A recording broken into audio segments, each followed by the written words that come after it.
Sa mataong sentro ng palengke ng San Roque, kung saan nagtatagpo ang amoy ng asin at sariwang gulay, matatagtuan si Maya. 28 taong gulang, simpleng tindera ng isda, ngunit may angking kagandahan na nagtatago sa likod ng pawis at abala. Suot niya ang paborito niyang kupas na dilaw na t-shirt, itim na apron, at palaging may nakasampay na puting tuwalya sa balikat. Ang pambansang uniforme ng mga taong naghahanap buhay ng marangal sa initan. Araw-araw. Ganito ang buhay ni Maya.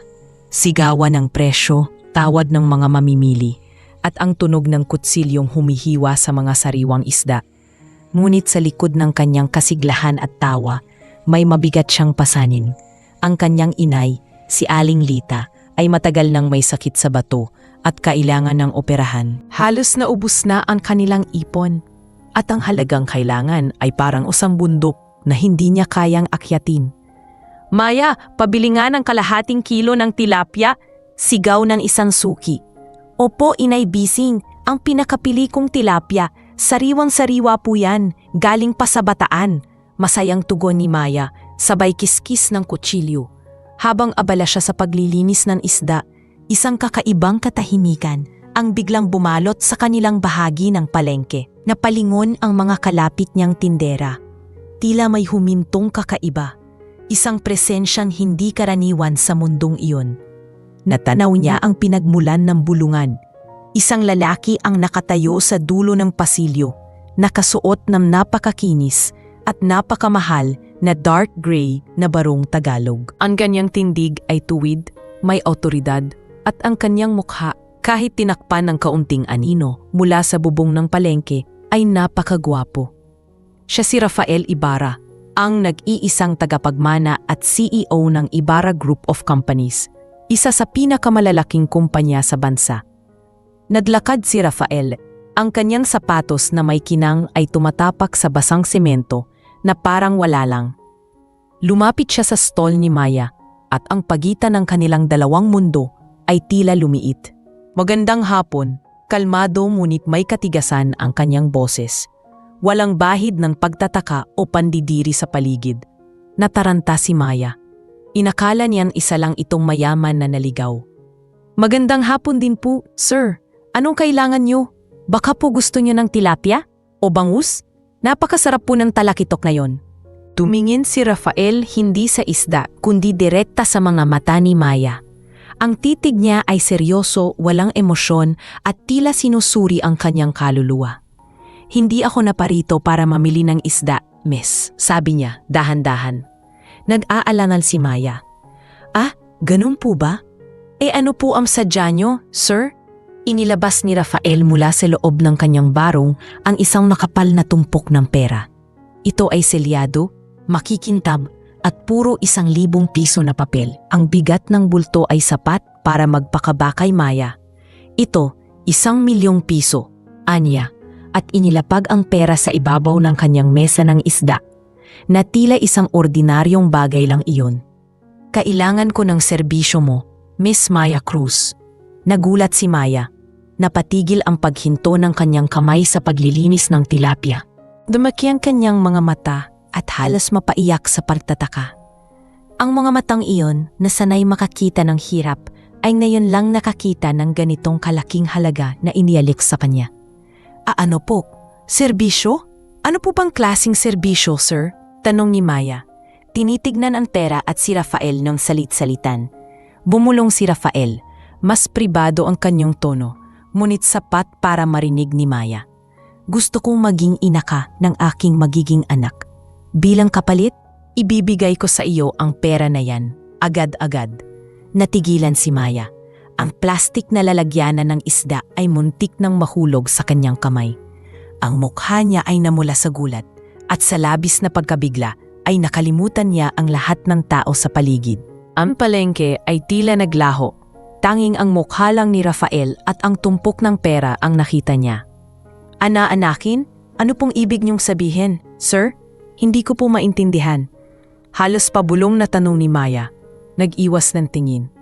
Hindi niya masikmura ang malaking alok na iyon. Simple lang, Miss Cruz. Gusto kitang maging surrogate mother. Ikaw lang ang may perfect genetic profile na nakita ng aking mga doktor. Kailangan ko ng tagapagmana at ikaw ang nakita kong solusyon. Ito ay isang kontrata, isang business deal na magpapabago sa buhay mo at makakapagligtas sa iyong ina.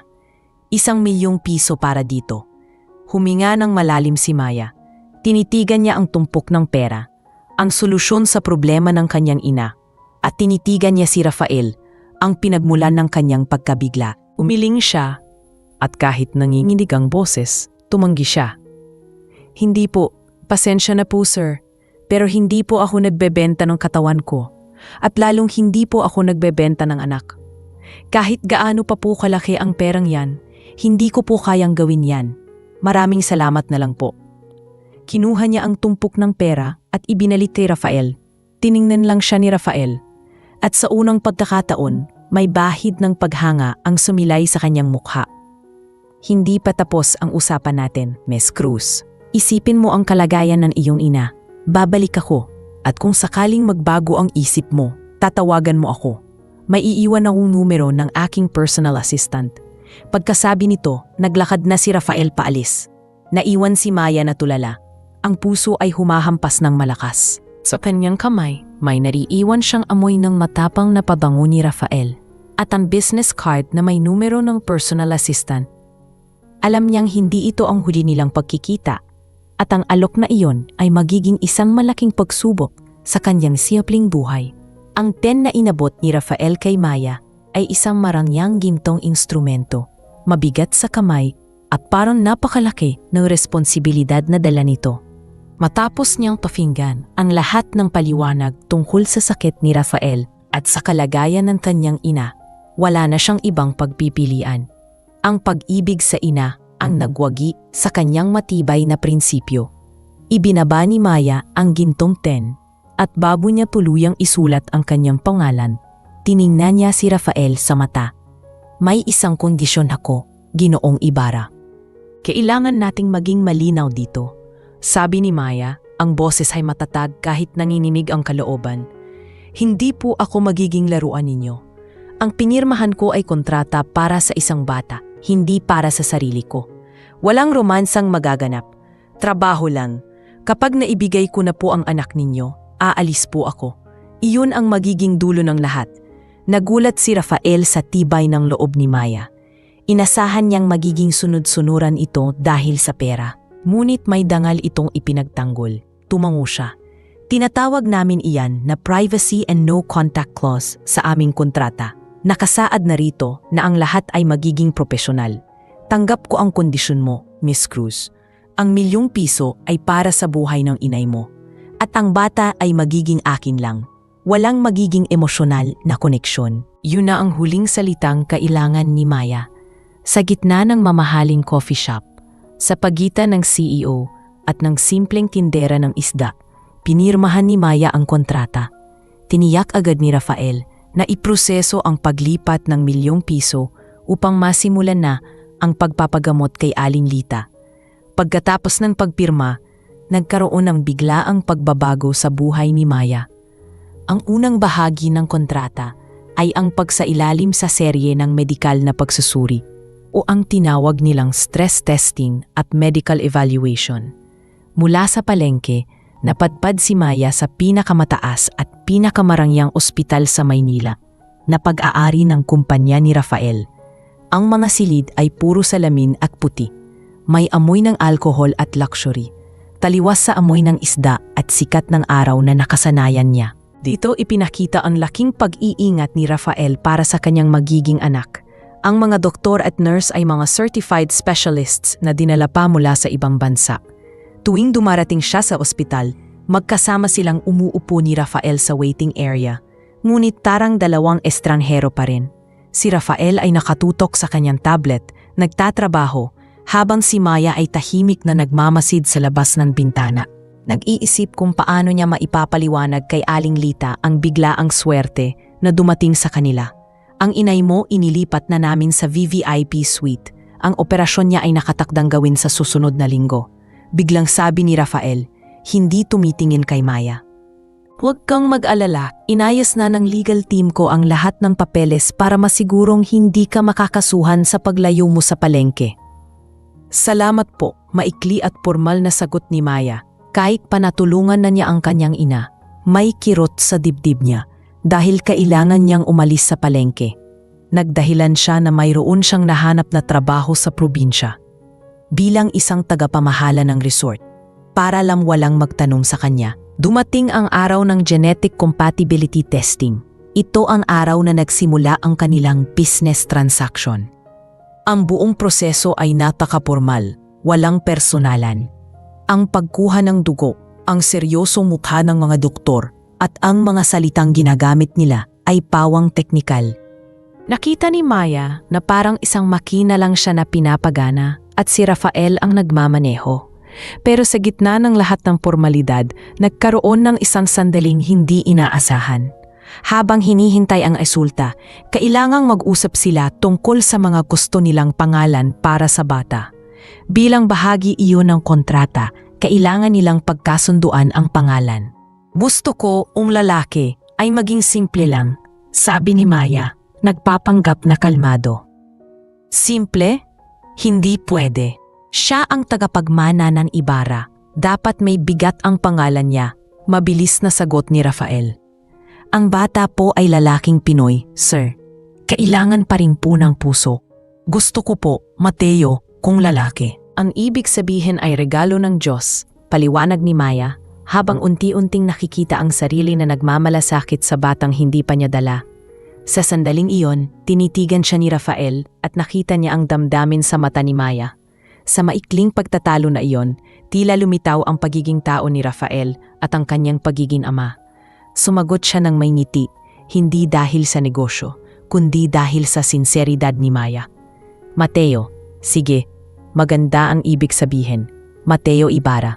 Pag-aaralan ko, sabi niya, at muling bumalik sa kanyang profesional na persona. Ang sandaling iyon ay nagpahiwatig kay Maya na kahit gaano pa kanegosyo ang kontrata, ang kanilang magiging anak ay hindi lang isang transaksyon, kundi isang Mateo, isang regalo, na mag-uugnay sa dalawang taong hindi dapat nagtagpo. Handa na si Maya na umalis sa palengke at pasukin ang mansyon ni Rafael, ang simula ng kanyang business trip bilang isang surrogate mother. Pagkatapos ng matagumpay na operasyon ni Aling Lita, na sinigurado ni Rafael na magiging pinakamahina, kailangan ng lisanin ni Maya ang mundo na kanyang kinagisnan at pasukin ang bago niyang trabaho. Nagpaalam siya sa kanyang ina na labis ang pasasalamat, ngunit nagtataka kung bakit kailangan niyang magtrabaho bilang tagapamahala ng resort sa probinsya. Pinanatili ni Maya ang kwento.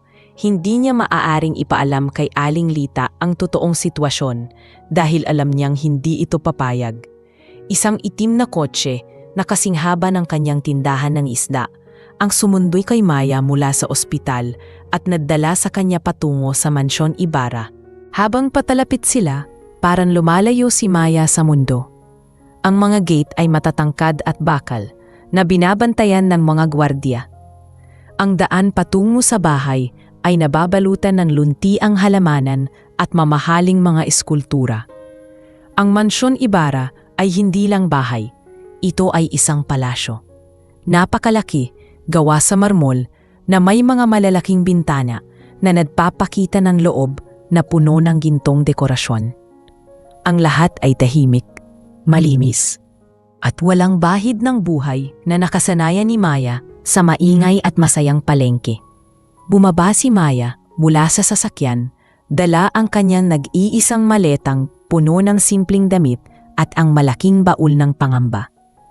Sinalubong siya ng head butler na si Manong Nestor na may hitsurang kasing seryoso ni Rafael. Maligayang pagdating sa mansyon Ibarra, Binibining Cruz. Ako si Nestor, ang mamamahala sa inyong mga pangangailangan, bati ni Manong Nestor, habang iniaabot ang kanyang kamay para kunin ang maleta na agad namang binitawan ni Maya. Salamat po, Manong Nestor, kaya ko na po ito, sagot ni Maya, nahihiya. Sanay siyang magbuhat ng mga balde-balde ng isda, kaya ang simpleng maleta ay wala lang sa kanya. Ipinakita sa kanya ang kanyang silid. Hindi ito simpleng silid, Ito ay isang suite na kasing laki ng kanilang buong bahay sa palengke. Ang kama ay malambot, ang mga kumot ay gawa sa silk, at ang banyo ay may bathtub na napakalaki na may mga gold fixtures. Mayroon pa siyang walk-in closet na walang laman dahil sa kaunting gamit na dala niya. Ang unang gabi ni Maya ay puno ng pagtataka at awkwardness. Hindi siya sanay sa sobrang katahimikan. Sa palengke, ang gabi ay puno ng tahol ng aso, sigaw ng mga nag-iinuman at tunog ng mga tricycle.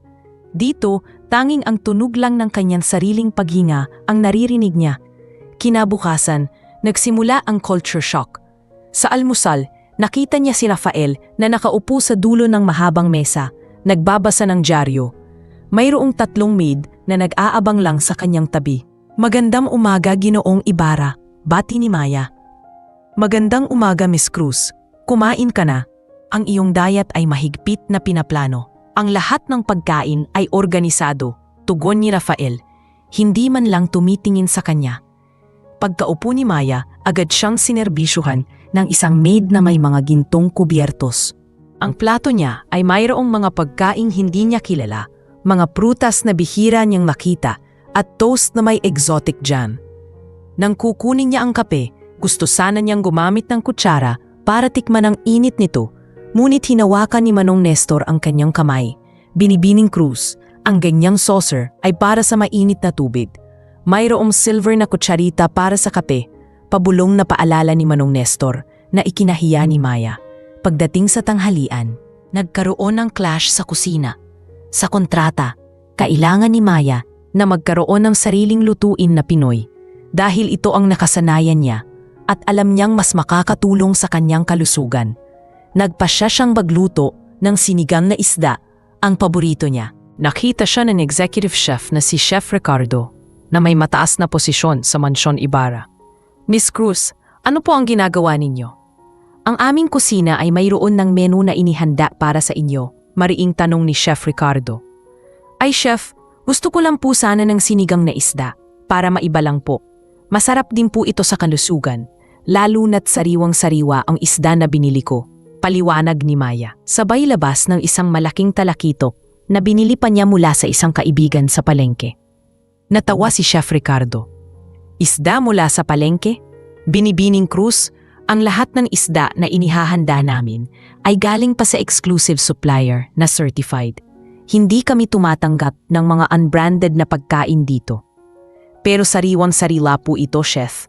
Ang galing po ng timpla at pagkakaluto nito." Ang tatanggol ni Maya sa isda na kanyang itinuturing na kaluluwa ng kanyang hanap buhay. Narinig ni Rafael ang pagtatalo at lumapit siya sa kusina. Nakita niya si Maya na may hawak na isda at nagtatanggol sa kanyang simpleng pagkain. Napakababaw ng kanilang pagtatalo, ngunit nagpapakita iyon ng laking pagkakaiba ng kanilang mundo. "Hayaan mo na siya, Ricardo," kalmadong sabi ni Rafael. Tiningnan niya si Maya. "Sige, Miss Cruz, luto, pero sa susunod ipaalam mo sa amin at huwag kang lalabas sa mansyon ng walang gwardya para iyan sa proteksyon ng bata." Pagkatapos ng maikling pagtatalo, nagpatuloy si Maya sa pagluluto. Tila nag-iisa siya sa napakalaking kusina. Ngunit nang makita ni Rafael ang niluto ni Maya na may usok at amoy ng maasim na sinigang, bigla siyang napangiti. Isang ngiti na hindi na pang CEO, kundi isang taong nakakaamoy ng bahay at comfort sa lutuing iyon. Ang maliit na clash na iyon ay nagpakita kay Maya na sa likod ng pormalidad, maiyon pa ring mga bagay na hindi kayang bilhin ng pera, tulad ng simpleng lasa at init ng pamilyar na pagkain. Ito ang simula ng pag-aaral nila sa isa't isa, ang pag-aaral ng simpleng kaluluwa sa marangyang katawan. Ang mga sumunod na araw sa Mansyon Ibarra ay lumipas ng tila 2 magkaibang mundo ang nagsasama. Si Maya ay nanatiling maingat, iginagalang ang distansya na itinakda ng kontrata, habang si Rafael naman ay lumilitaw lamang tuwing oras ng pagkain at umuuwi galing sa kanyang kumpanya. Ang kanilang interaksyon ay formal pa rin, ngunit may mga hindi inaasahang pagkakataon na nagbago ang ihip ng hangin. Isang gabi, Habang naghahanda si Maya ng tsaa sa kusina, nakita niya si Rafael na nagmamadaling bumaba mula sa kanyang opisina.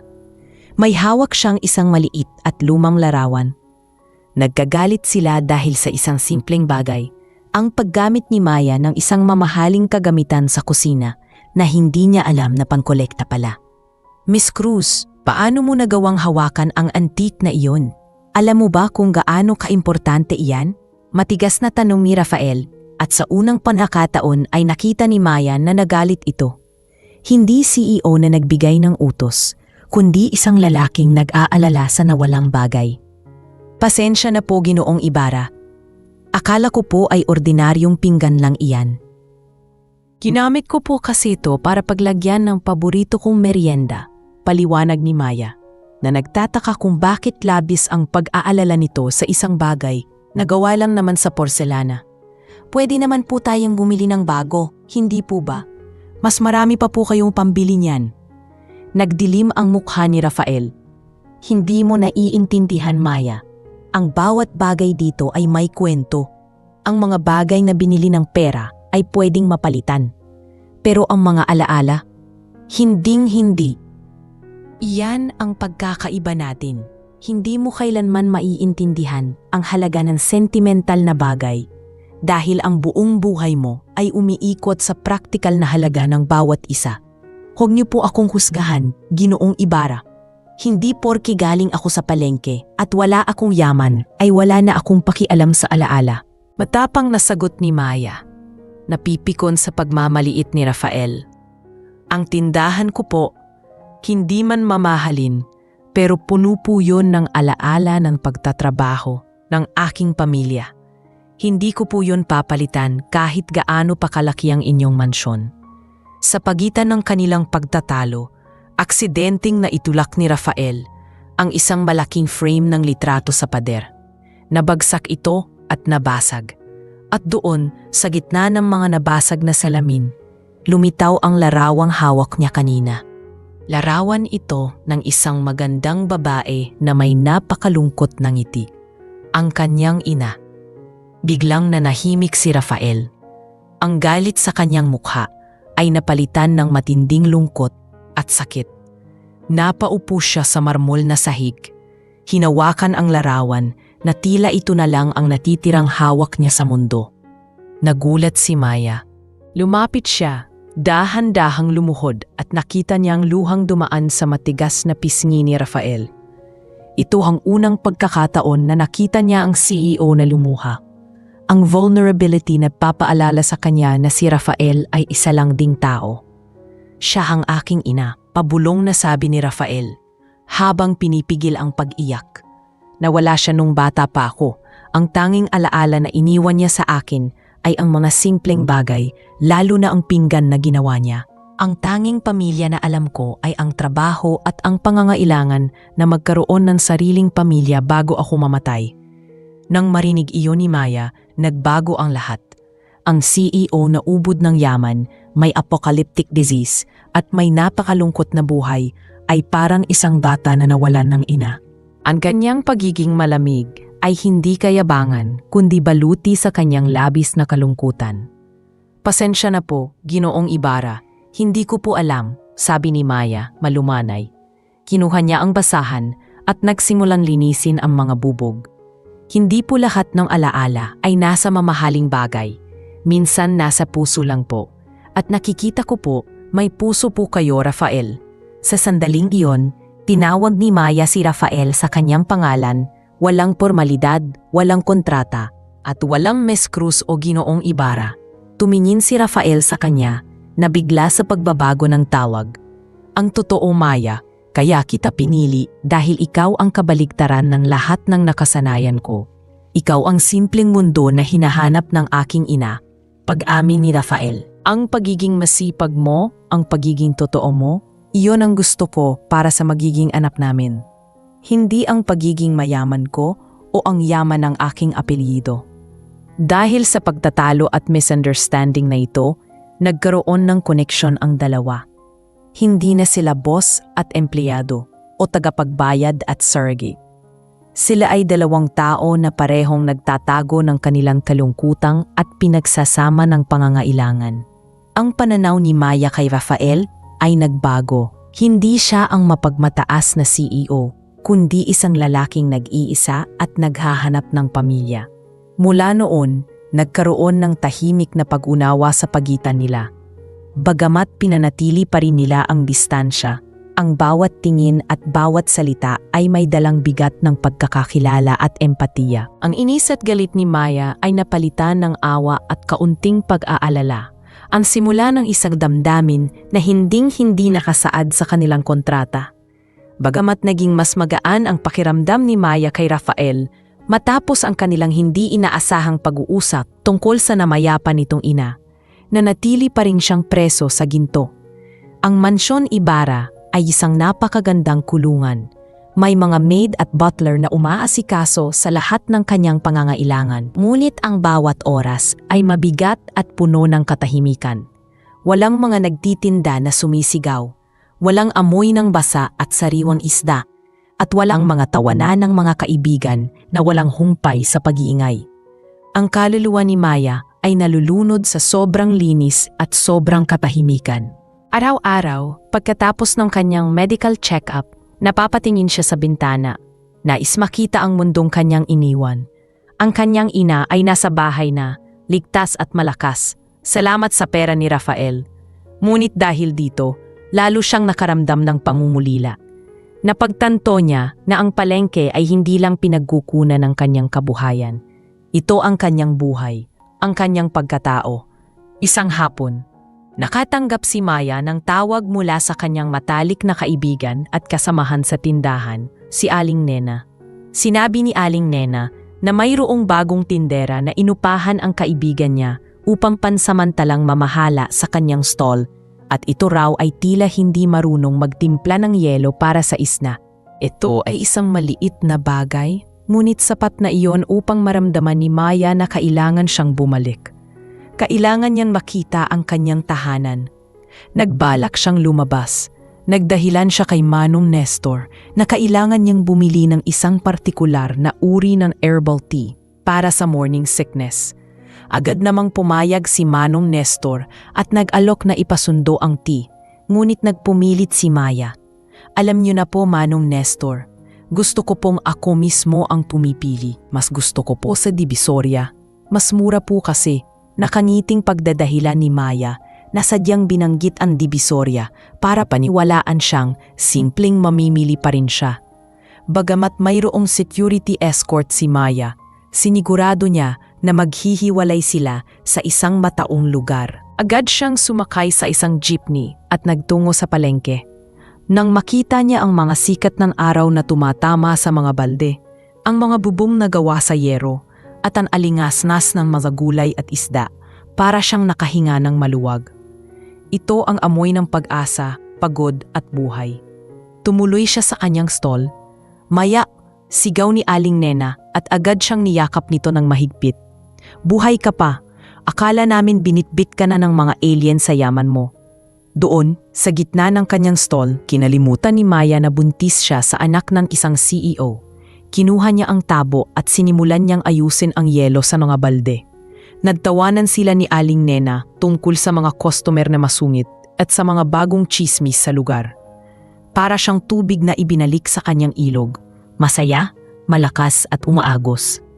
Samantala, sa isang hindi kalayuang kanto, nakatayo si Rafael. Nalaman niyang nagtataka ang kanyang mga gwardiya kung bakit biglang naglaho si Maya. Sa halip na magalit o mag-utos na pilipin itong bumalik, nakaramdam siya ng kakaibang interes. Sinundan niya ang mga bakas ni Maya at doon niya ito natagpuan sa gitna ng gulo at ingay ng palengke. Nakasuot si Rafael ng simpleng kamiseta at baseball cap. Hindi siya mukhang CEO. Tahimik siyang nanood. Nakita niya kung paano magtawa si Maya. Hindi ang pilit at formal na tawa sa mansyon, kundi ang tawang galing sa tiyan, tawang nagpapakita ng kaligayahan. Nakita niya kung paano makipag-usap si Maya sa mga customer. May sinseridad at respeto. Nakita niya ang kanyang kamay na may mansa ng isda at yelo at sa paningin ni Rafael, mas maganda ito kaysa sa mga kamay na may suot na mamahaling alahas. Hindi kailangan ni Maya ng mansyon para maging masaya. Ang kailangan niya ay ang pagiging totoo niya, ang palengke, ang mga kaibigan at ang kanyang simpleng buhay. Doon, sa ilalim ng init ng araw at amoy ng isda, napagtanto ni Rafael na hindi lang siya nakakaramdam ng awa o respeto kay Maya. Nagsisimula na siyang maakit. Hindi sa kanyang katawan, kundi sa kanyang kaluluwa. Gusto niyang maging bahagi ng ngiti na iyon, ng tawanan na iyon at ng mundong iyon. Nagsimulang maramdaman ni Rafael na may bumasag sa baluti ng kanyang puso at ang damdamin ay hindi na nakalagay sa kontrata. Dahan-dahan, umalis si Rafael nang hindi nagpapakita. Ayaw niyang sirain ang kaligayahan ni Maya. Umuwi siya sa mansyon at naghintay. Nang dumating si Maya, puno ng energy at saya. Nakatingin lang siya rito at sinabi niya, "Sana masarap ang herbal tea mo, Miss Cruz. Masarap sana ang pakiramdam mo." Ang tingin ni Rafael ay malambot at alam ni Maya na may kakaiba. Hindi niya alam na nasundan siya. Ngunit alam niyang may nagbago. Ang simpleng tindera at ang gwapong CEO ay nasa simula ng isang kwentong pag-ibig na walang kinalaman sa milyong piso. Ang init ng pag-unawa na nagsimula noong gabi ng pag-aaway nila ni Rafael ay nagdala ng banayad na pagbabago sa Mansyon Ibarra. Hindi na masyadong formal ang kanilang pag-uusap. Paminsan-minsan, tatanungin ni Rafael si Maya, hindi bilang isang client sa kanyang surrogate, kundi bilang isang tao, tungkol sa nararamdaman niya o kung ano ang gusto niyang panoorin sa telebisyon. Ngunit sa kabila ng pagiging mabait ni Rafael, alam ni Maya na kulang pa rin ang buhay niya sa mansyon. Ang kanyang kaligayahan ay tila isang kandila na unti-unting nauubusan ng sindi dahil sa kawalan ng hangin. Isang hapon habang nag-aalmusal si Maya, nakita ni Rafael na hindi niya ginalaw ang kanyang pagkain. Ang mga mata niya ay nakatingin sa malaking bintana, tila naghahanap ng isang bagay na wala roon. Nilapitan siya ni Rafael. "May problema ba, Maya?" Tanong ni Rafael, at ang paggamit niya sa pangalan ni Maya na walang Miss Cruz ay nagpapahiwatig ng pagiging malapit. Nag-aalangan si Maya. "Wala naman po, Ginoong Ibarra. Sadyang nakakabingi lang po minsan ang katahimikan dito. Naaalala ko lang po ang ingay sa tindahan." Umupo si Rafael sa tabi ni Maya, isang hindi pangkaraniwang kilos para sa kanya. "Alam kong hindi ka sanay sa ganitong buhay, pero ito ang kailangan mo ngayon. Kapayapaan, kalinisan at kaligtasan. Gusto mo bang maglakbay tayo? Pwede tayong pumunta sa isang tahimik na beach sa Palawan. Pribado, walang nakakakita." Mumiti si Maya, ngunit hindi umabot sa kanyang mga mata ang ngiti. "Salamat po sa inyong pag-aalok, Rafael, pero hindi po iyon ang uri ng kapayapaan na hinahanap ko. Ang kapayapaan ko po ay nasa gitna ng ingay, kasama ng mga taong nakikipagsapalaran sa buhay. Hindi po sa marmol at silk na may 6 na gwardiya." Naunawaan ni Rafael ang tinig ni Maya. Hindi nito kailangan ng yaman, kundi ng koneksyon sa lupa. "Kung ganoon, ano ang gusto mong gawin?" Tanong niya na may halong pagtataka. "Gusto ko pong kumain sa isang paresan o ihaw-ihaw na may usok at maingay na musika. Gusto kong mataramdam ng init, hindi lang sa hite," sinabi ni Maya at biglang lumiwanag ang kanyang mukha sa ideyang iyon. Hindi nagdalawang isip si Rafael. Sa halip na mag-utos sa kanyang mga tauhan, inutusan niya ang kanyang personal assistant na ihanda ang kanyang pribadong kotse, isang lumang modelong sedan na halos hindi ginagamit, para hindi sila mapansin. Nagbihis siya ng simpleng maong at t-shirt at ipinagpalit ang mamahaling relo sa isang simpleng relos na pang-sports. Ang CEO ay nagtago sa likod ng isang simpleng anyo. Noong gabing iyon, hindi sila nagpaalam kanino man. Lihim silang umalis sa mansyon, na ikinagulat ni Manong Nestor. Tahimik na nagmaneho si Rafael, habang si Maya ay tuwang-tuwa na muling makita ang mga ilaw ng kalsada na hindi nababantayan ng matataas na bakod. Dinala siya ni Rafael sa isang sikat na ihaw-ihawan sa kanto ng Maynila, na kilalang kilala sa masa. Pagdating nila, sinalubong sila ng usok mula sa uling at amoy ng inihaw na baboy at manok. Maingay, magulo at punong-puno ng tawanan at kwentuhan ng mga tao. Dito ba talaga? Tanong ni Rafael, na medyo awkward dahil sa ingay at dami ng tao. Ngunit nang makita niya ang ngiti ni Maya, nawala ang pag-aalinlangan niya. Opo, dito po ang buhay, Rafael. Dito po nanggagaling ang lakas natin, sagot ni Maya. Sabay hila kay Rafael sa isang bakanteng silya na gawa sa plastik. Umupo sila at si Maya ang umorder, isang plato ng isaw, Betamax at 2 bote ng soft drinks na may yelo. Habang kumakain sila, nagsimula silang magkaroon ng tunay na pag-uusap. Bakit ka pa naglalagay ng stall sa palengke, Maya? Sa dami ng binigay ko sa'yo, pwede ka nang magtayo ng isang fine dining na restaurant o magpahinga na lang, tanong ni Rafael. Hindi po sa pera ang lahat, Rafael. Ang stall ko po ang buhay ko. Ang pangarap ko po ay magkaroon ng sariling karinderya na ang mga isda ay sariwan-sariwa at ang mga nagtitinda ay nakangiti. Paliwanag ni Maya, habang masayang ninunguya ang isaw. Ikaw, Rafael, ano ang pangarap mo bukod sa magkaroon ng anak? Napangiti si Rafael, isang tunay at taos-pusong ngiti na matagal nang hindi niya nagagawa. Ang pangarap ko? Ang totoo? Ang magkaroon ng tahimik na buhay. Ang magising sa umaga na alam kong may naghihintay sa akin, hindi lang board meeting. Gusto kong maranasan ang simpleng kasiyahan na nakikita ko ngayon sa iyo. Ang kaligayahan na hindi nabibili ng halaga ng stock market. Doon sa gitna ng usok at ingay, nakita ni Maya ang taong nagtatago sa likod ng CEO. Nakita niya ang isang lalaki na takot na mag-isa. Isang lalaking naghahanap ng init na hindi kayang ibigay ng mamahaling fireplace. Ang kanilang pag-uusap ay naging tulay, nagbubuklod sa dalawang mundo. Walang luxury o protocol. Tanging 2 kaluluwa na naghahanap ng pag-asa at simpleng pagmamahal. Napagtanto ni Maya na hindi siya umibig sa yaman, kundi sa lalaking may sakit at kalungkutan na nagtatago sa likod ng apelidong Ibarra. Ang puso niya ay nagsimulang tumibok hindi para sa pera, kundi para kay Rafael. Hindi nagtagal matapos ang hindi inaasahang gabi ni na Maya at Rafael sa ihaw-ihawan. Dumating ang pinakahihintay na araw ng kumpirmasyon. Sa opisina ni Dr. Reyes, kasama si Rafael at isang medical assistant, ipinakita sa kanila ang isang maliit na larawan sa ultrasound monitor. Isang tila butil ng bigas na lumalaki at nagpapatibay ng buhay sa sinapupunan ni Maya. Ang operasyon ay tagumpay. Si Maya ay nagdadalang tao. Hindi maikakaila ang emosyon ni Rafael. Hindi siya sumigaw o tumalon, ngunit ang kanyang matigas na muka ay biglang lumambot. Ang kanyang mga mata ay nanubig at tiningnan niya si Maya na para bang ito ang pinakamagandang nilalang sa buong mundo. Hindi niya inalis ang tingin sa monitor hanggang sa matapos ang pagtingin ng doktor. Sa wakas, ang pangarap niya ay natutupad.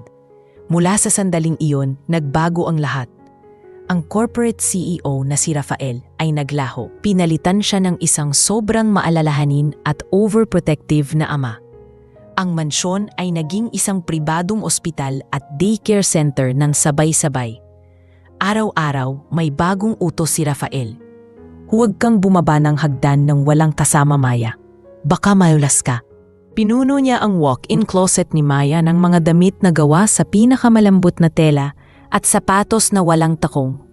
Ipinagbawal niya ang anumang pagkain na galing sa labas ng mansyon, lalo na ang mga paborito ni Maya na isaw at Betamax. Maya, kumain ka pa ng quinoa na ito.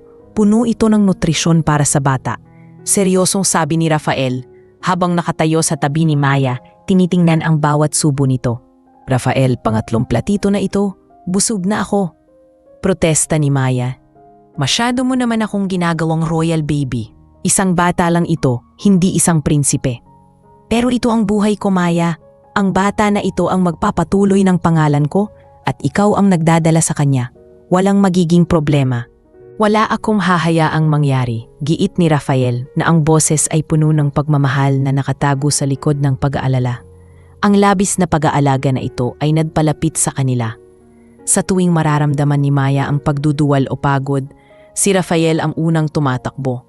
Natutunan niyang magbasa ng mga aklat tungkol sa pagbubuntis. At minsan, nahuli siya ni Maya na nakatingin sa kanyang baby bump, na nakangiti ng mag-isa. Isang gabi habang naglalakad si Maya sa malawak na hardin, sumama si Rafael. Nakita niya ang buwan at bigla siyang nagkwento tungkol sa kanyang sariling sakit, ang rare blood disorder niya. Hindi niya ito kailanman sinabi ng detalyado, ngunit ngayon ibinahagi niya ang takot na baka hindi niya maabutan ang paglaki ng kanyang anak. Kaya, Maya, ang bawat araw na nakikita kitang malakas at masaya, ito ang pinakamalaking regalo para sa akin. Hindi mo lang dinadala ang anak ko, binibigyan mo ako ng pag-asa, sabi ni Rafael. At ang bawat salita ay nagdulot ng sakit at pagmamahal sa puso ni Maya.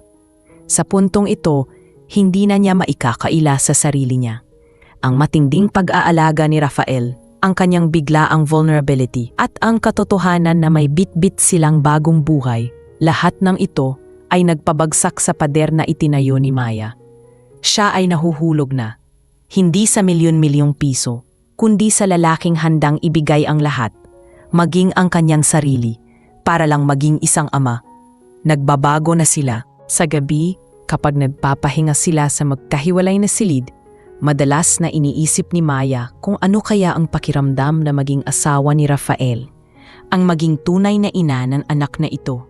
Ang mga simpleng sandali tulad ng sabay nilang pagkain sa hapag, o ang pag-aayos ni Rafael ng kanyang unan ay tila mga eksena mula sa isang pamilya. Ngunit ang kontrata ay nanatiling anino. Sa tuwing may pagkakataon na masyado silang magkalapit o kapag nagtagal ang kanilang pagtingin sa mata, bigla silang babalik sa pormalidad. Basta, tandaan mo Maya, trabaho lang ito. Paulit-ulit na sinasabi ni Rafael sa sarili. Habang si Maya naman ay humihinga ng malalim at ginugusto na sana'y masunog na ang kontratang iyon at mapalitan ng pangako ng pag-ibig. Ang kanilang sitwasyon ay isang irony. Sila ay kunikilos na parang mag-asawa, may bit-bit na anak. Ngunit ang bawat pagmamahal na lumalabas ay agad na pinipigilan ng kasunduan na sinimulan nila sa palengke. Ang pagbubuntis ay naging catalyst para sa pag-ibig, ngunit ang kontrata ay naging gatekeeper na nagbabantay. Sila ay nasa gitna ng isang matinding internal na digmaan sa pagitan ng utang na loob, profesionalismo at ang hindi mapigilang tibok ng kanilang mga puso. Habang nagiging mas malalim at mas seryoso ang damdamin ni Maya at Rafael sa gitna ng kanilang business contract, nagbago ang ihip ng hangin sa Ibarra Group of Companies. Unti-unting kumalat ang balita. Hindi tungkol sa mga bagong deal ng kumpanya, kundi tungkol sa paghihiwalay ni Rafael at ng kanyang ex-fiancée na si Alexa. Si Alexa ay ang perpektong partner para kay Rafael, maganda, may pinag-aralan at nagmula sa isa ring maimpluwensyang pamilya. Ang kanilang engagement ay naudlot dahil sa di pagkakaunawaan at dahil na rin sa pagiging masyadong nakatutok ni Rafael sa pagpapalaki ng kanyang imperyo. Gayunpaman, nang malaman ni Alexa ang tungkol sa medical condition ni Rafael at ang tila kabaliwan nitong maghanap ng surrogate mother mula sa masa, bumalik siya. Isang hapon, habang naghahanda si Maya ng merienda sa silid kainan, simpleng tsampurado na may gatas na paborito niya. Biglang bumukas ang malaking pinto ng mansyon. Pumasok si Rafael na may kasamang isang babaeng nakasuot ng mamahaling damit at may dalang mga designer bag. Ang mukha nito ay parang supermodel na laging handang rumampa. Siya si Alexa. Rafael, hindi ko lubos maisip na ang Ibarra Mansion ay magiging ganito kawalang silbi ngayon. Malakas na sambit ni Alexa, na ang boses ay parang matinis na kristal. Hindi niya binati si Maya. Sa halip ay tiningnan niya ito mula ulo hanggang paa na may halong pandidiri. Alexa, huminahon ka. Alam mong umalis ka na dito. Wala ka ng karapatan dito. Seryosong sagot ni Rafael, na halatang iritado sa biglaang pagdating ni Alexa. Pero tumawa lang si Alexa. Wala akong karapatan. Rafael, ako ang nakatakda mong pakasalan. Ako ang nararapat na magdala ng anak mo. Hindi iyang, anong tawag mo sa kanya, Rafael? Iyang inupahang incubator. Parang isang sampal sa mukha ni Maya ang huling dalawang salita. Agad siyang namutla at napatigil sa panhahalo ng tampurado. Ito ang unang pagkakataon na may nagtapon sa kanya na salitang iyon ng harapan. Ang lahat ng kasunduan, lahat ng profesionalismo ay biglang naglaho at pinalitan ng matinding sakit. Alexa, itigil mo yan. Wala kang karapatan na tawagin si Maya ng ganyan. Umalis ka na. Galit na sigaw ni Rafael at pumuwesto sa harap ni Maya. Tila isang panangga. Wala akong karapatan? Tignan mo, Rafael. Hindi mo ba nakikita? Pinaglalaroan ka lang niya. Pera mo sang habol niya.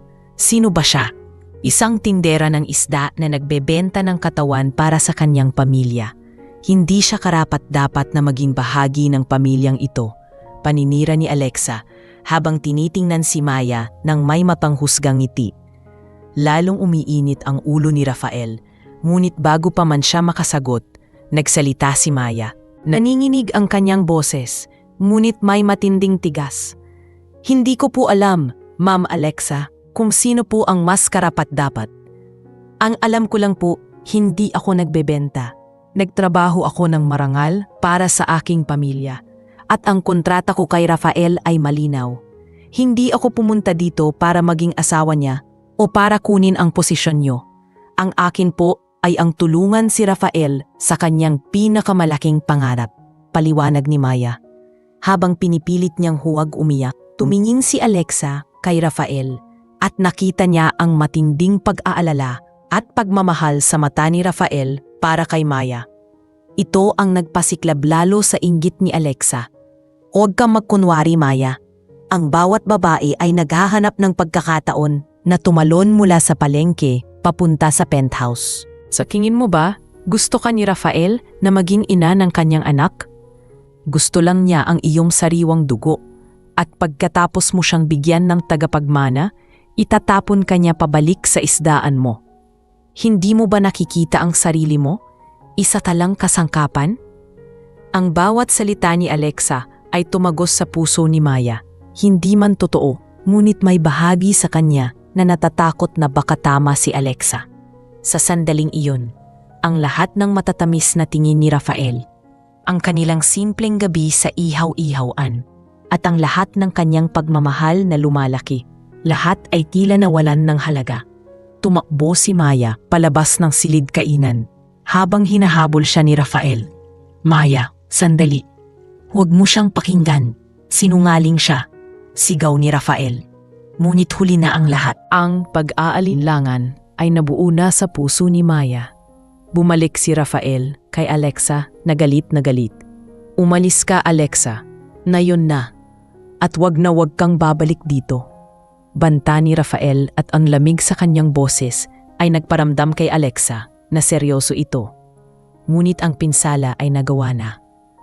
Tumigil si Maya sa kanyang silid, hawak ang kanyang tiyan. Ang bata ay hindi lang anak ni Rafael, kundi anak din niya. At dahil sa kontrata, may karapatan si Rafael na kunin ang bata.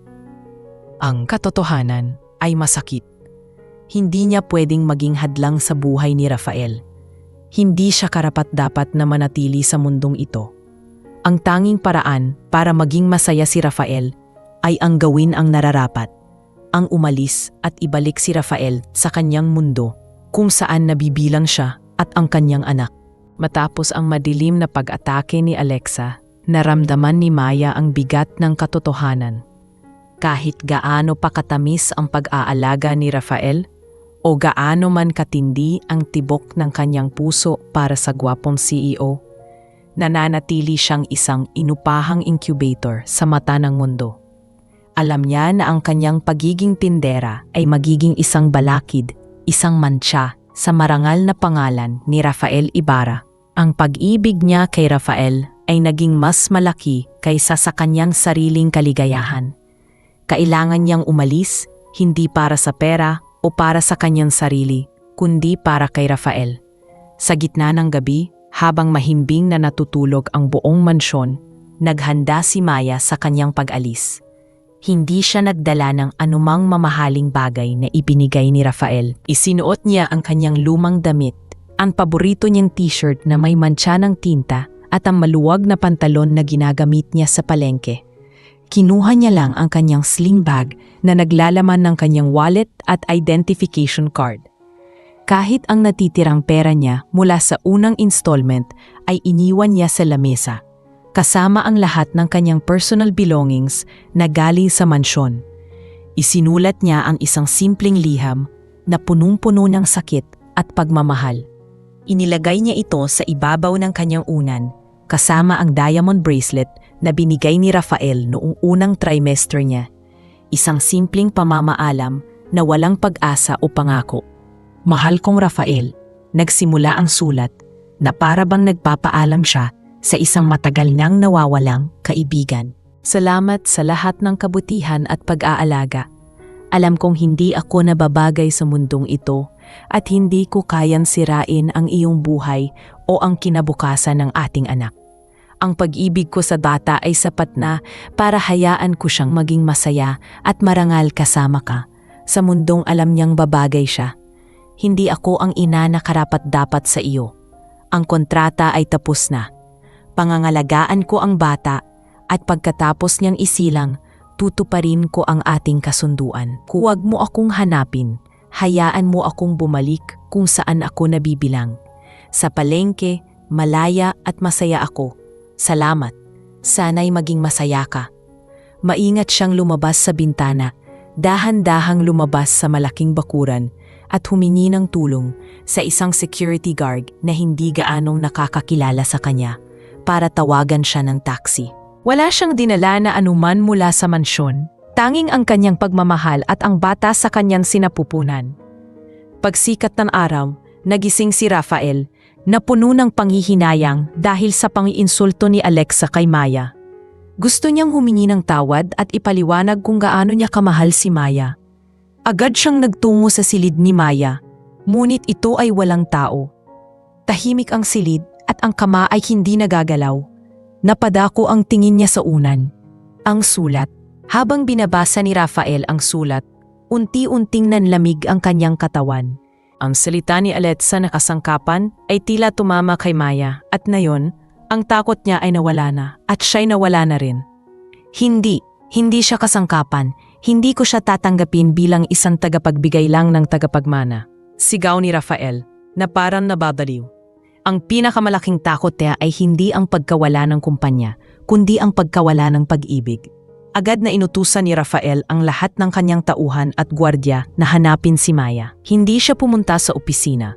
Sa halip, sumakay siya sa kanyang kotse at nagtungo sa tanging lugar kung saan niya alam na babalik si Maya. Ang palengke. Sa kalagitnaan ng maingay na palengke, sa kanyang dating pwesto, nakita ni Rafael si Maya. Nakaupo si Maya sa gilid ng kanyang sariling stall, nagpapahinga, habang nakikipagkwentuhan sa kanyang dating kasamahan. Ang kanyang tiyan ay malaki na, ngunit ang kanyang mukha ay may ngiti na hindi niya nakita sa loob ng mansyon. Isang ngiti ng tunay na kaligayahan. Lumapit si Rafael sa kanya, humihingal. Hindi na niya inisip ang tungkol sa kanyang suit o ang kanyang status. Tiningnan niya lang si Maya, na parang ito ang unang beses na nakita niya ito. Maya, bakit ka umalis? Alam mo bang nag-alala ko? Alam mo bang bakit mo ako iniwan? Tanong ni Rafael, na ang boses ay puno ng bighati.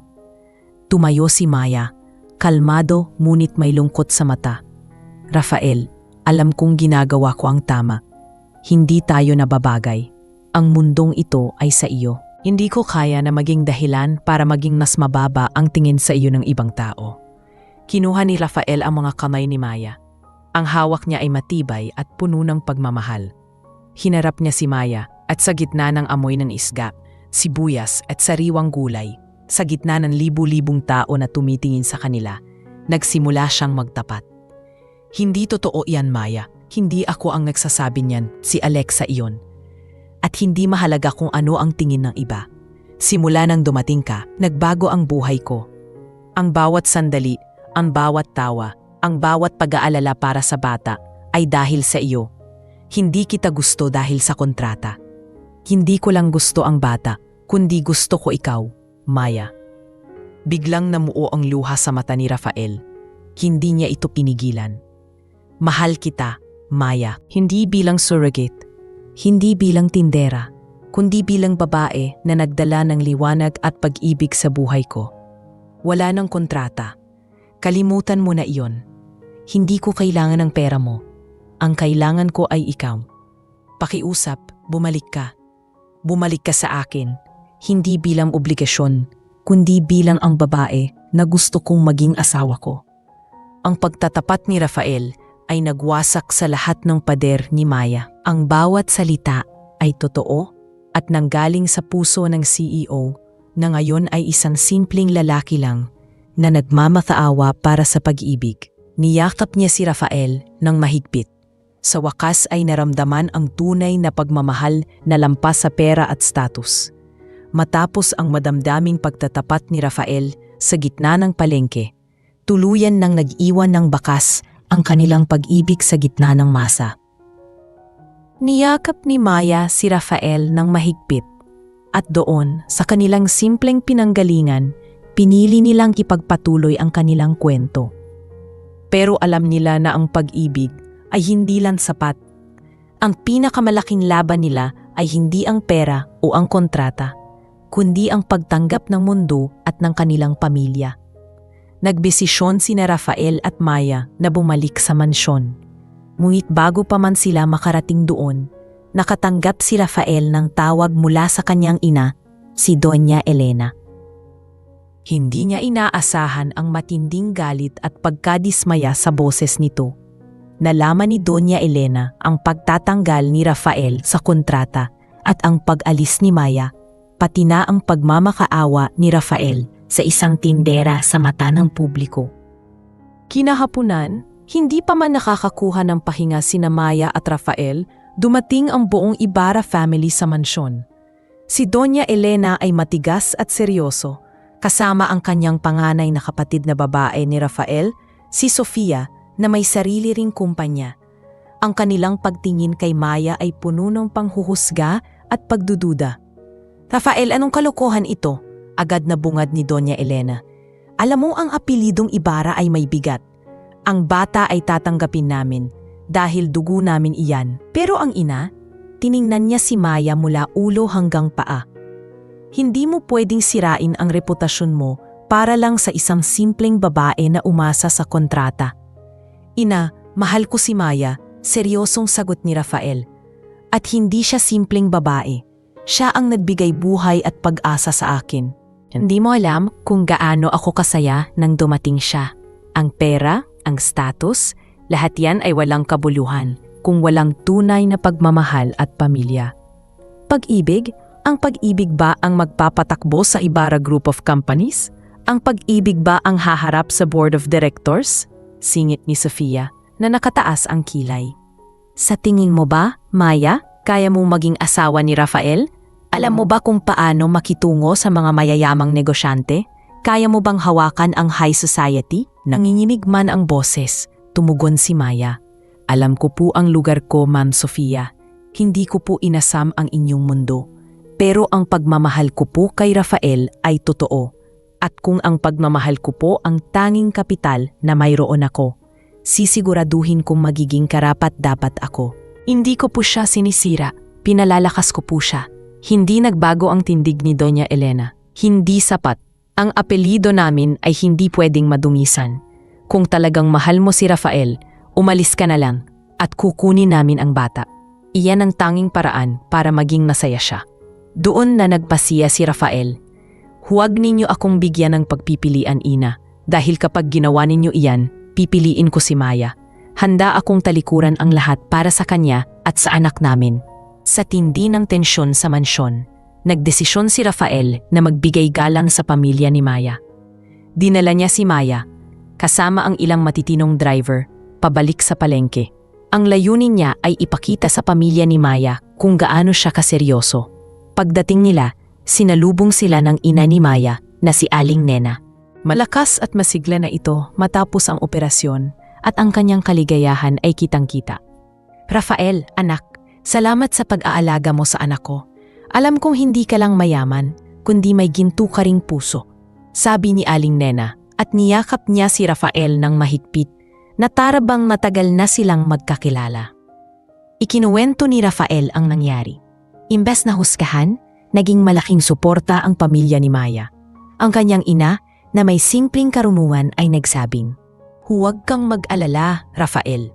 Ang tunay na kayamanan ay nasa kalooban. Huwag mong isipin kung saan nagmula si Maya. Ang mahalaga kung saan kayo pupunta. Kami ang pamilya niya ay handang suportahan kayong dalawa. Hindi ka namin iiwan." Ang simpleng pagtanggap na ito ay nagbigay ng malaking lakas kay Rafael. Sa kauna-unahang pagkakataon, naramdaman niya ang init ng isang tunay na pamilya, malayo sa malamig na business environment ng kanilang angkan.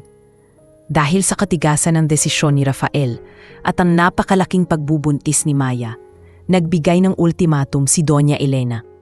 Manatili kayo sa mansyon. Pero bago isilang ang bata, ipapakita mo sa akin na karapat-dapat ka, Maya. Kung hindi, kukunin ko ang aking apo at babalik ka sa iyong mundo.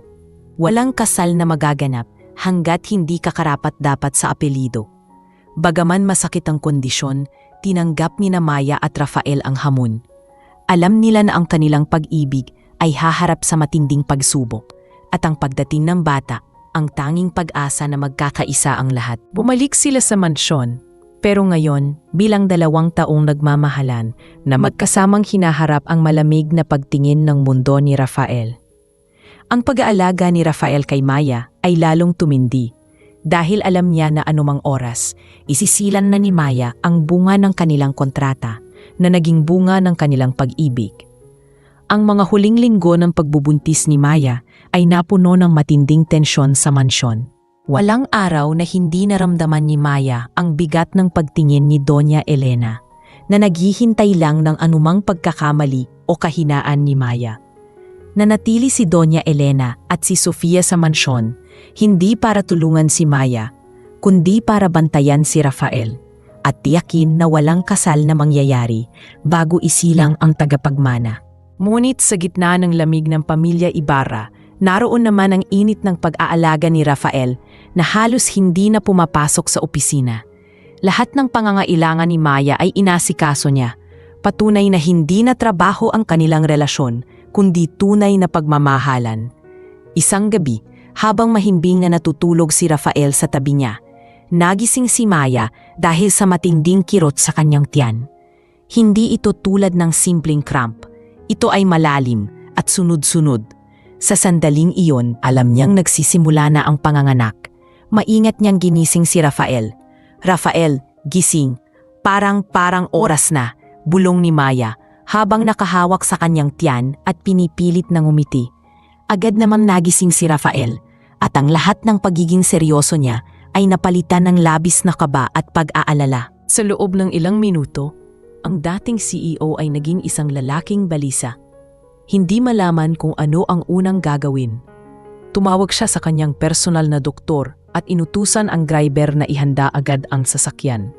Ang kaguluhan ay nagpagising kay Doña Elena at Sofia. Tiningnan nila si Maya na hirap na huminga at sa halip na mag-alala, mas nababalot sila ng pagkaalarma. Ang kanilang tanging inisip ay ang kanilang apo, ang kinabukasan ng apelido. Mabilis na isinugod si Maya sa isang exclusive na ospital, ang parehong ospital kung saan ginamot ang kanyang ina noon. Sa loob ng delivery room, hinawakan ni Rafael na mahigpit ang kamay ni Maya. Ang pag-ibig niya ay nagbigay ng lakas kay Maya. Sa bawat pagtulak, sa bawat kontraksyon, naroon si Rafael. Binubulungan si Maya ng matatamis at nakapagpapalakas na salita. Lumipas ang ilang oras ng pakikipaglaban. Matapos ang matindi at mahirap na panganganak, narinig nila ang mahinang iyak ng isang sanggol, isang malusog na batang lalaki. "Nandyan na siya, Maya, anak natin," maluhaluhang sabi ni Rafael at hinalikan niya si Maya sa noo. Sa wakas, ang pangarap niya ay natupad na. Ngunit ang ligaya ay biglang napalitan ng matinding takot. Sa halip na iabot kay Maya ang bata, nag-alala ang mga nurse. Nag-umpisa silang magmadali at biglang bumalik ang doktor na may seryosong mukha. Mr. Ibarra, kailangan nating ilabas ang lahat. Mayroon tayong komplikasyon, pabulong na sabi ng doktor na nakatingin sa monitor. Ano pong nangyayari, doktor? Ang anak ko, safe ba siya? Tanong ni Rafael na punong-puno ng takot. Ang bata ay matatag, Mr. Ibarra, pero si Maya, huminto ang doktor. May matinding postpartum hemorrhage si Maya. Masyadong malaki ang nawalang dugo. Kailangan nating mag-emergency operation para pigilan ito, pero dahil sa kanyang physical history at stress nitong mga nakaraang buwan, hindi siya masyadong matibay. Mayroong mataas na posibilidad na hindi niya kayanin. Biglang nanlamig ang buong katawan ni Rafael. Ang lahat ng plano, ang lahat ng pangarap ay biglang naglaho. Pumasok si Doña Elena na may bitbit na tuwalya para sa kanyang apo. Ngunit narinig niya ang huling sinabi ng doktor. Anak ko, iligtas mo ang apo ko. Iyon ang pinakamahalaga. Ang bata ang tagapagmana. Sigaw ni Doña Elena na nanginginig. Ang kanyang pag-aalala ay para lamang sa kanyang status at apo. Tiningnan ni Rafael si Maya na nanghihina, putlang-putlang, ngunit nakatingin sa kanya ng may pag-ibig sa mga mata. Naramdaman ni Rafael ang isang matinding katotohanan. Ang bata ay bunga ng kontrata, ngunit si Maya ay ang kanyang buhay. Kung mawawala si Maya, mawawalan din ng halaga ang kanyang buhay at magiging isang paalala lang ng kanyang pagkakamali ang bata. Hinarap ni Rafael ang doktor at ang kanyang ina. Ang kanyang boses ay malakas, puno ng pagmamahal at kapangyarihan na hindi pa naririnig ng kanyang ina. Doktor, pakiusap. Huwag na huwag ninyong ililigtas ang bata kung ang kapalit ay ang buhay ni Maya. Siya ang mahalaga. Piliin mo si Maya. Sigaw ni Rafael na nayon ay wala ng CEO o anak ng mayaman, kundi isang lalaking nagmamahal. Ang bata ay hindi magiging masaya kung wala ang kanyang ina. Huwag niyong hayaan siyang mamatay. Ang sigaw na iyon ni Rafael ay nagpakita kay Doña Elena ng katotohanan. Ang pag-ibig na ito ay hindi peke. Ito ay tunay at higit pa sa lahat ng kanilang kayamanan. Niyakap ni Rafael si Maya ng mahigpit at sinabing, "Lumaban ka, mahal ko. Hindi ko kaya na mawala ka. Mahal na mahal kita, Maya. Hindi mahalaga ang kontrata, ang bata. Ikaw ang mundo ko."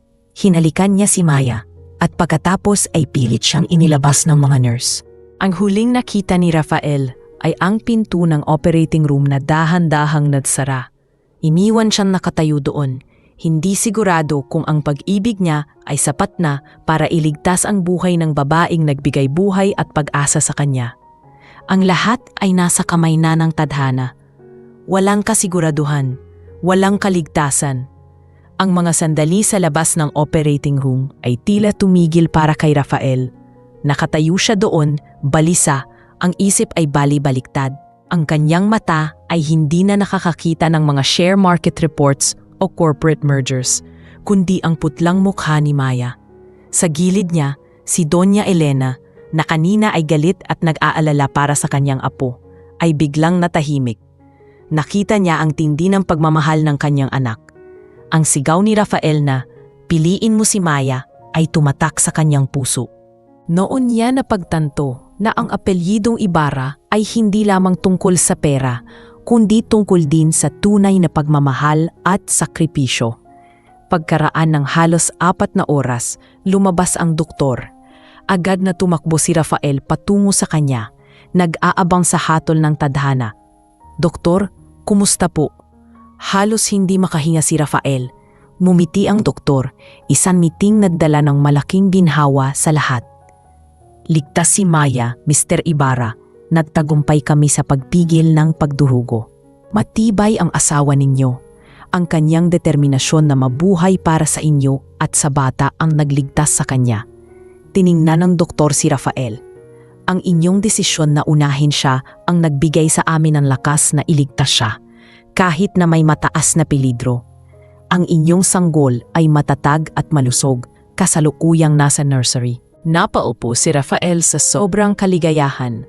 Si Doña Elena, na kanina ay matigas pa sa bato, ay dahan-dahang lumapit sa kanyang anak. Hinawakan niya ang balikat nito. "Rafael, anak, tama ka," malumanay na sabi ni Doña Elena. "Walang halaga ang kayamanan kung walang pagmamahal. Patawarin mo ako, anak. Patawarin mo ako, Maya. Ang pag-ibig ninyo ay totoo." Pagkatapos ng ilang araw, nang tuluyan nang gumaling si Maya, inilipat siya sa isang pribadong silid kasama ang kanilang anak. Isang gabi, habang pinagmamasdan ni Rafael si Maya na hawak-hawak ang kanilang baby boy, naglabas si Rafael ng isang folder mula sa kanyang bag. Ito ang orihinal na kontrata, ang dokumentong nagsimula sa lahat. "Maya," sabi ni Rafael, ang kanyang boses ay puno ng emosyon. "Ang dokumentong ito ang nagdala sa atin sa isa't isa, pero ito rin ang nagpabigat sa ating puso. Ito ang naglagay ng presyo sa pag-ibig na hindi dapat mangyari." Dahan-dahan kinuha ni Rafael ang kontrata at sa harap ni Maya, pinunit niya ito sa maliliit na piraso hanggang sa maging confetti ito. Wala na. Walang 1,000,000, walang obligasyon, walang business deal, aniya habang niyakap niya si Maya. "Ang tanging dokumento na magtatali sa atin ay ang pag-ibig. At ang pangalan ng anak natin." Pagkatapos nito, lumuhod si Rafael sa tabi ng hospital bed. Sa kamay niya, may isang simpleng gintong singsing na may maliit na diamante. Hindi tulad ng mamahaling singsing na ibinigay kay Alexa, kundi isang singsing na nakita niya sa isang jewelry shop na may disenyong tulad ng isda, na nagpapaalala kay Maya sa palengke. "Maya Ibarra?" tanong ni Rafael, na nanginginig ang boses. "Hindi dahil sa status o sa pangalan, kundi dahil ikaw ang buhay ko, ang kaligayahan ko, at ang pinakamamahal na ina ng anak ko. Magpakasal ka sa akin at maging tunay na Ibarra. Hindi dahil sa papel, kundi dahil sa pag-ibig." Tumulo ang luha sa mata ni Maya. Isinuot niya ang singsing na hindi kasing kinang ng mga nasa mansyon, ngunit mas kumikinang dahil sa sinseridad. "Oo, Rafael, magpakasal tayo. Hindi na ako tindera na inupahan. Ako na ang tunay na asawa mo." Abilis na ikinasal sina Rafael at Maya. Simple lang ang kasal, dinaluhan lang ng kanilang mga pamilya. Sa panig ni Rafael, naroon si Doña Elena at Sofia, na ngayon ay malugod nang tinanggap si Maya. Sa panig naman ni Maya, naroon si Aling Nena at ang kanyang mga kaibigan sa palengke. Isang pag-isa ng dalawang magkaibang mundo. Pagkalipas ng ilang buwan, malaki na ang baby boy nila na pinangalanan nilang Rafa. Isang hapon hindi sa mansyon kundi sa palengke, sa dating pupwesto ni Maya, nagtungo ang pamilya. Ipinagdiwang nila ang kanilang anibersaryo. Nakapolo si Rafael, pero ngayon, komportable na siyang umupo sa isang plastik na upuan sa gitna ng mga tindahan. Kasama niya si Maya, na ngayon ay may glowing look na, habang kinakain nila ang simpleng lugaw at tokwat baboy na luto ni Aling Nena. Si Doña Elena ay nasa isang tabi, nakikipagkwentuhan kay Aling Nena, natututong tumawa sa mga simpleng biro habang pinagmamasdan ang apo niyang si Rafa na masayang nakangiti. Ang pag-ibig ni na Rafael at Maya ay hindi nagsimula sa romantikong paraan. Nagsimula ito sa isang cold, hard contract at 1,000,000 piso. Ngunit sa huli, napatunayan nila na ang pagmamahalan ay mas makapangyarihan kaysa sa pera o status. Ang tunay na happy ending ay hindi ang pagpasok ni Maya sa mundo ni Rafael, kundi ang paglikha nila ng sarili nilang mundo, kung saan ang CEO at ang tindera ay pantay, nagmamahalan, at higit sa lahat ay masaya. Ilang taon na ang lumipas. Ang mansyon ng mga Ibarra, na dating nababalot ng lamig at pormalidad, ay napuno na ngayon ng tawanan at bahid ng sikat ng araw.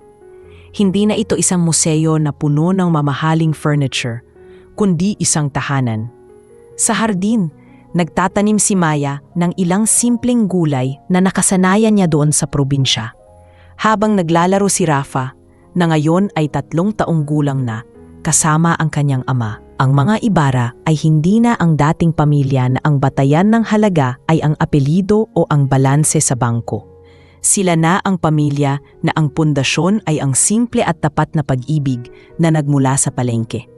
Si Rafael ay nanatiling CEO ng Ibarra Group, ngunit ang kanyang estilo ng pamumuno ay nagbago. Hindi na siya malamig at propesyonal lamang. Nagpakita siya ng mas malawak na pananaw, nagtatag ng mga programa para sa mga maliliit na negosyante at maninisda na inspirasyon niya kay Maya. Ang kanyang pagiging matatag sa negosyo ay nanatili, ngunit ang kanyang puso ay naging mas malambot at mas mapagbigay. Samantala, hindi tuluyang tinalikuran ni Maya ang kanyang pinanggalingan. Imbes na maging trophy wife sa mansyon, ginamit niya ang kanyang talino sa negosyo na natutunan niya sa pagtitinda at ang suporta ni Rafael. Nagtayo siya ng isang foundation na pinawag niyang Pangarap ng Palengke, na tumutulong sa mga maliliit na tindera at magsasaka na makakuha ng pautang at makapagpadala ng kanilang mga anak sa paaralan. Kaya't hindi nawala ang kanyang koneksyon sa mga tao. Araw-araw, may oras si Maya na lumabas ng mansyon at makihalubilo sa masa na nagbibigay sa kanya ng tunay na aligayahan. Ang pinakamalaking pagbabago ay nasa pagitan ni Doña Elena at Maya. Ang dating matigas na matriarch ay naging isang mapadmahal na lola at biyanan. Nakita niya kung paano nagsisikap si Maya at kung paano naging mas masaya at matagumpay si Rafael dahil kay Maya. Madalas, makikita si Doña Elena na nakikipag-video call kay Aling Nena, ang ina ni Maya. Napapalitan sila ng mga simpleng recipe at kwento tungkol kay Rafa. Ang dalawang ina na nagmula sa magkaibang mundo ay nagkaisa dahil sa pagmamahal nila sa 2 taong pinag-isa ng tadhana. Isang Sabado, nagtungo si Rafael, Maya at Rafa sa palengke. Hindi na sila nagpunta doon para mag-anibersaryo, kundi para mamili ng sariwang isda at maghapunan kasama si Aling Nena. Habang naglalakad si Rafael, suot ang simpleng t-shirt at jeans. Hindi na siya tinatawag na boss ng mga tao, kundi Kuya Rafael. Ang kanyang balikat ay hindi na may bitbit na bigat ng kumpanya, kundi ang bigat ng isang plastic bag na puno ng galunggong na pinili ni Maya. Nakita ni Rafael si Maya na nakikipagtawanan sa kanyang mga dating katrabaho, na ngayon ay mas maayos na ang buhay dahil sa tulong ng foundation niya. Ang kanyang tawa ay mas maligaya kaysa sa anumang tawa na narinig niya sa mga high society parties. Hinawakan ni Rafael ang kamay ni Maya. Alam mo, bulong niya, habang tinitingnan ang palengke na puno ng buhay, amoy dagat at ingay ng mga tawaran. Dito tayo nagsimula. Dito ako naghanap ng isang ina para sa anak ko. Pero dito ko rin nakita ang babaeng magiging asawa ko at ang tunay na foundation ng buhay ko. Ang 1 milyon ay nagbigay ng panimula. Rafael, sagot ni Maya habang nakatingin sa kanilang anak na tumatakbo sa tabi ni Aling Nena. Pero ang pag-ibig ang nagbigay ng kasiguraduhan. Hindi na tayo nakatali sa pera. Nakatali na tayo sa pamilya. Binuhat ni Rafael si Rafa at tiningnan ang kanyang anak. Ang bata ay mayaman sa dugo ng Ibarra, ngunit may tapang at kasimplihan ng mga tagapalengke. Ang batang ito ang pinakamagandang bunga ng pag-ibig na walang katumbas na halaga. Doon sa gitna ng masa, sa simpleng buhay na minsan niyang sinubukang takasan, natagpuan ni Rafael Ibarra ang kanyang happy ending. Hindi sa corporate boardroom o sa exclusive club, kundi sa piling ng tindera sa palengke na nagturo sa kanya ng kahulugan ng buhay, ng sakripisyo at ng tunay na pamana, na ang pamilya ay hindi kailangan ng kontrata para maging buo at matibay.